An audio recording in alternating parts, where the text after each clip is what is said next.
자, 안녕하세요. 오늘도 신나게 역사 수업 다시 시작해 봅시다. 자, 1. 근대국가 수립 운동과 국권 수호 운동 중에서도요. 우리 소단원 1. 외세의 침략적 접근과 개항 계속 들어가겠습니다. 자, 지금까지 했던 흥선대원군의 국내 개혁 정책 그리고요. 국외 통상수교 거부 정책에 이어서 드디어 우리가 개항을 했다. 자, 개항이라는 건 뭐야? 문을 열었다는 뜻이죠. 그런데 우리가 누구한테 처음 문을 열었죠? 일본. 그쵸? 그래서 16페이지부터는 우리가 오프라인에서 수업을 다 했습니다. 자세한 내용 설명은 그래서 생략하고요. 줄을 치면서 쭉쭉 빠르게 정리해 볼게요. 자, 강화도 조약과 개화정책, 위정적사운동. 자, 그렇다면 조선이 문을 열게 된 배경은 무엇일까요? 먼저 집권 세력이 변합니다. 즉 흥선대원군이 1863년부터 1873년 동안 10년 동안 집권을 했는데요. 이제 고종이 20살이 되면서 정치를 시작하게 되었다는 거.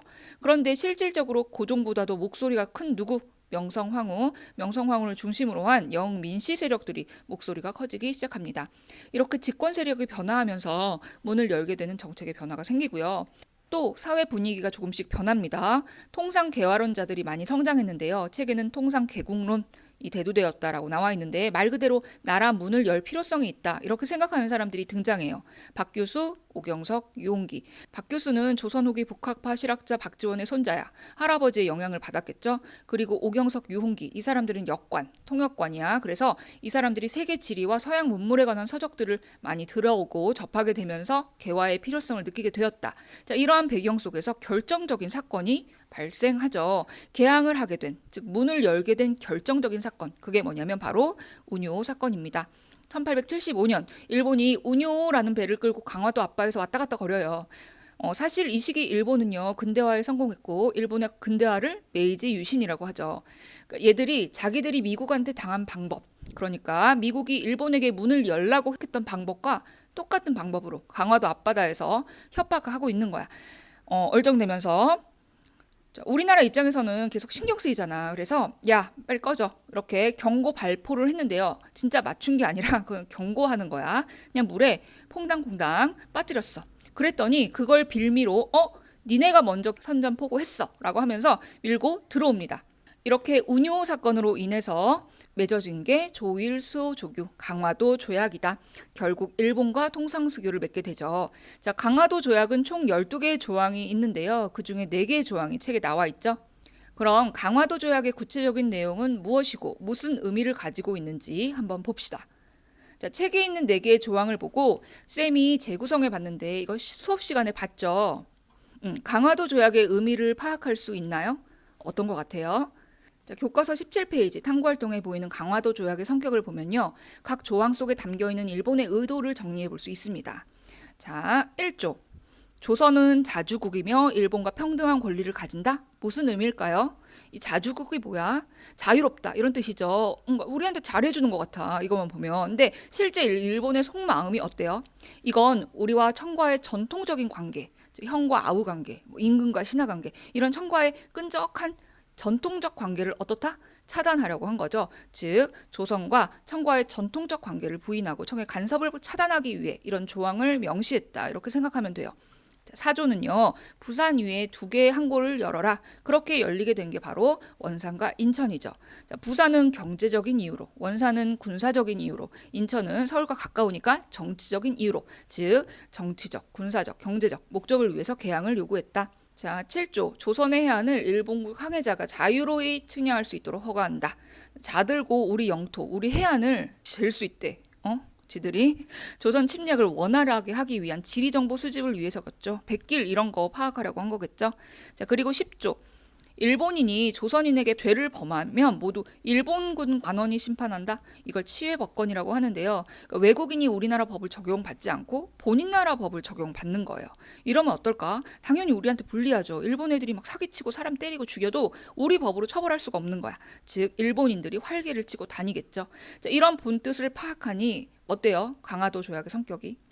불평등하죠. 따라서 이를 통해 알 수 있는 강화도 조약의 성격은 바로 외국과 맺은 최초의 근대적 조약이다. 근데 그 근대적 조약이 어떻다? 굉장히 불평등하다. 자, 본문에 보시면요. 자, 강화도 조약은 외국과 맺은 최초의 근대적 조약이다. 그렇죠? 근데 내용이 불평등하다. 처음에 조선을 자주국이라고 했지만 이건 청해 간섭을 차단하려는 의도였고요. 부산, 원산, 인천 세 개의 항구를 개항하고 치해법권과 해안 측량권 등이 포함되어 있습니다.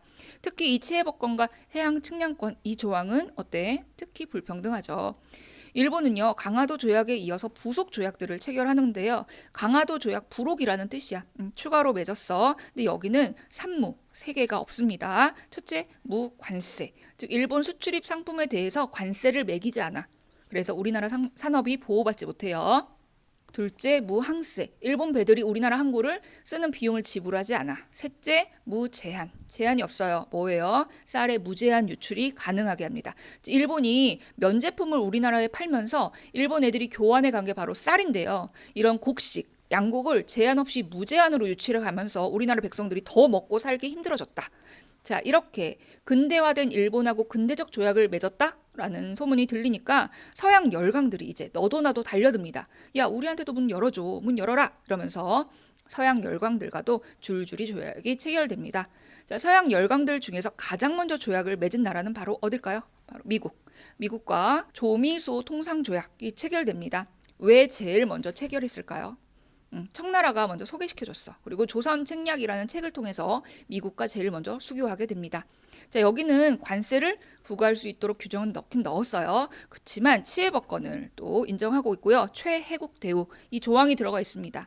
최혜국 뭘까요? 최고 혜택을 주는 국가란 뜻이에요. 자동 업그레이드 규정이야. 이후 영국, 독일, 러시아 등과도 줄줄이 수교합니다. 그러나 이들과 맺은 조약도 모두 성격이 어떻다고요? 불평등하다. 즉 불평등한 내용을 담고 있다. 드디어 개항을 했어. 문을 열었죠. 그럼 근대화 정책, 즉 개화를 실시하는 부류가 생길 테고요.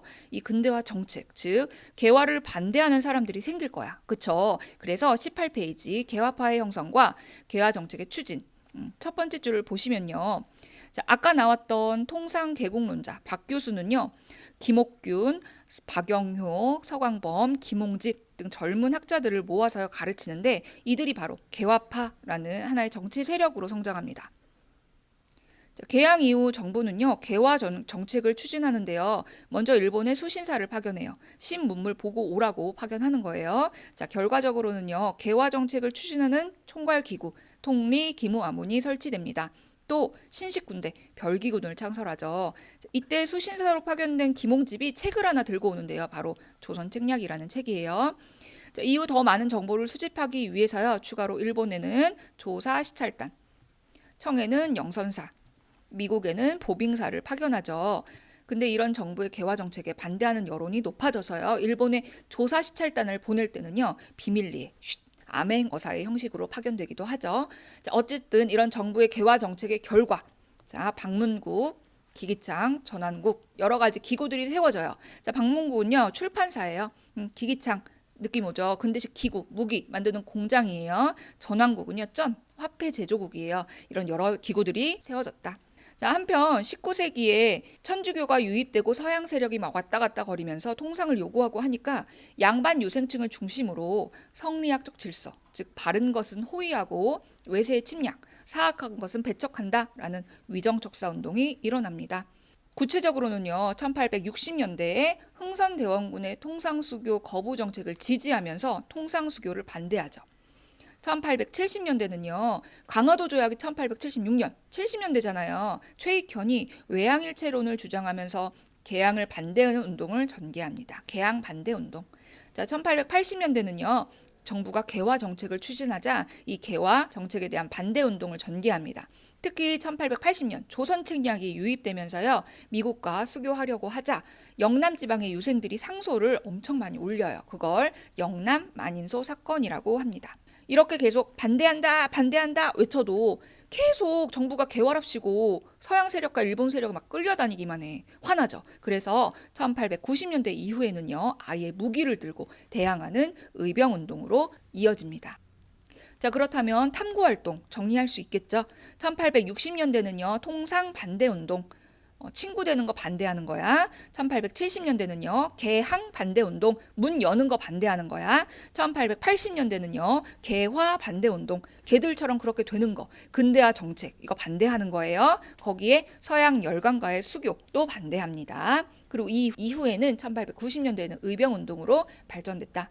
짠, 이렇게 시기별로 정리할 수 있겠죠. 1860년대 통상반대운동, 1870년대 개항반대운동, 1880년대 개화반대운동, 그 이후에 항일 의병운동으로 발전되었다. 자, 이런 와중에 어떤 사건이 하나 터집니다. 자, 교과서 20페이지 이모군란. 아까 정부의 개화 정책 중에서요, 새로운 무기를 가진 별난 무기를 가진 이 별기군, 기억나요? 신식 군대가 창설되면서 원래 있었던 조선 후기의 직업군인 누구예요? 바로 오군영. 이 오군영이 이제는 구식군인이 되겠죠. 근데 또 이 오군영을 이군영으로 축소해.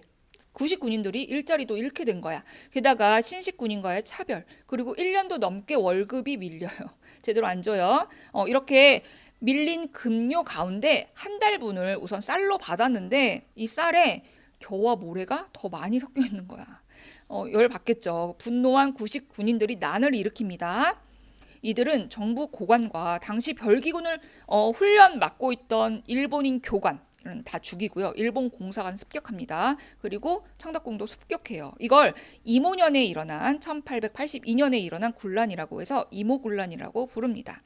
사실 이때 일어난 난리로요. 궁 안에 있던 민씨 세력들이 막 도망가고요. 명성황후도 궁녀 옷을 입고 막 변장해가지고 궁궐 탈출하고 이래요. 명성황후 이때 죽을 뻔했어요. 그러니까 이 구식군인들이 화가 나서 막 난을 일으켰는데 생각보다 일이 너무 커진 거야. 그래서 어떻게 했냐? 잘 삐지는 인간이 있어. 누구예요? 흥선 대원군을 찾아가서 수습 좀 해주세요라고 이런 거예요. 그러니까 이렇게 정권을 다시 손에 넣은 흥선 대원군은요. 반란을 진정시키고 군제를 개편하면서 군란을 뒷수습하려고 해요. 당연히 개화 정책도 중단시켜요. 근데 아까 도망쳤던 명성황후랑 민씨 일파가 이거 이상하게 돌아가는데 아까 누굴 끌어들이느냐? 청나라한테 SOS를 칩니다. 그렇지 않아도 강화도 조약으로 조선 안에서 일본의 영향력이 커지고 있는 것을 보고 있던 청나라는 이게 웬 떡이냐 얼씨구나 싶어서 막 조선의 군사를 이끌고 쳐들어옵니다. 얘들아, 왜 자꾸 남의 나라를 이렇게 끌어들이냐고, 그쵸? 여러분, 외교에는요, 공짜가 없어요. 다 뭐가 첨부돼? 영수증이 첨부돼요. 지금 청나라 끌어들였잖아. 반드시 청나라가 영수증을 들이밉니다. 그러면서 청나라 군대가 이제 흥선대원군 납치해 가고요. 군란 진압하고요. 민씨 세력이 다시 정권을 잡아요. 자, 이모군란 이후 어떤 결과가 나타났을까요? 결과가 중요해. 지금 청나라 끌어들였잖아. 당연히 청나라가 조선의 내정과 외교 문제에 깊이 관여하게 되죠. 또 조선의 군대도 주둔시키고요. 청상인들에게 특권을 줘요. 조청상민 수륙 무역 장정이라는 조약도 체결이 돼요. 그러니까 조선이 청의 속국이라는 걸 다시 한번 문서로 명시해요. 그러면서 청상인들이 조선 깊숙한 곳까지 침투해서 장사할 수 있게 해줘. 내지 무역이 허락됐다. 거기다가 이제 일본은요, 구식 군인들에 의해서 별기군의 신식 군대, 일본인 교관이 죽었잖아. 일본 가만히 있지 않겠죠. 니네 때문에 불쌍한 우리 일본인 교관이 죽었잖아 라고 하면서 배상금을 요구해요. 그래서 조선과 재물포 조약을 체결합니다. 우리 정부가 일본에게 배상금을 물어주고요. 일본 공사관에 군대가 주둔하는 게 허용됐어. 자, 따라서 이모군란 결과적으로 굉장히 황당하지만 청의 내정 간섭이 심해지고요. 군대가 막 주둔하고요. 청 상인들한테 특권 다 뺏겨요. 자, 일본한테는요. 재물포 조약 맺어서 배상금 물어주고요. 경비병, 군대 주둔해요. 결과적으로 이 조선 땅에 청나라 군대랑 일본 군대가 다 들어와서 주둔하게 되었다. 엄청 황당하죠. 이런 어처구니 없는 결과가 나타났다. 지금 점점 어떻게 돼? 지금 점점 주변 국가들에 의해 이권이 침탈되고 있죠. 이러니까 이건 아니다. 이대로는 안 되겠다. 개혁 운동들이 일어납니다. 그래서 그 다음 단원 제목이 뭘까요? 바로 이 근대 개혁 운동입니다. 자, 제목에서 알 수 있듯이 이제는 근대국가 건설을 목표로 하는 급진 개화파에 의한 개혁운동, 그리고 동학 농민들에 의한 반봉건, 반외세, 민족운동 이런 것들에 대해 배울 겁니다. 자, 그렇다면 여기까지 배운 내용 다시 한번 정리 잘 해두시고요. 다음 수업 시간에 또 만날게요. 수고했어요. 안녕.